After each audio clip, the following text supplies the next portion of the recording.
Welcome ten টেকনোলজির পক্ষ থেকে সবাইকে স্বাগতম। আমরা আপনাদের জন্য আজকে লেনোভো থিংকপ্যাডের একটা ল্যাপটপ নিয়ে হাজির হয়েছি। এই ল্যাপটপের মধ্যে আপনারা graphics design, freelancing, video editing, অটোকেটের কাজ একদম নিখুঁতলি করতে পারবেন।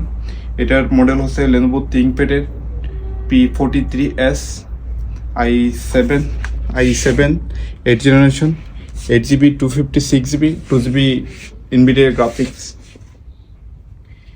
এটার সাথে পেয়ে যাচ্ছেন একটা অরিজিনাল চার্জার পেয়ে যাবেন। এটার কন্ডিশনটা দেখেন আপনারা, লাইক লোক নিউ কন্ডিশন। এটার সাথে আপনারা পেয়ে যাবেন একটা ভালো মানের ব্যাগ, একটা অরিজিনাল চার্জার, একটা মাউস প্যাড। আপনাদেরকে অসংখ্য ধন্যবাদ আমাদের ভিডিওটা ফুল দেখার জন্য। আমাদের লোকেশন হচ্ছে Cox's Bazar city centre, level 2, shop number 5। আমাদের UAE location Sharjah industrial area 2, জেএনপি signal, নুল আল কামাল।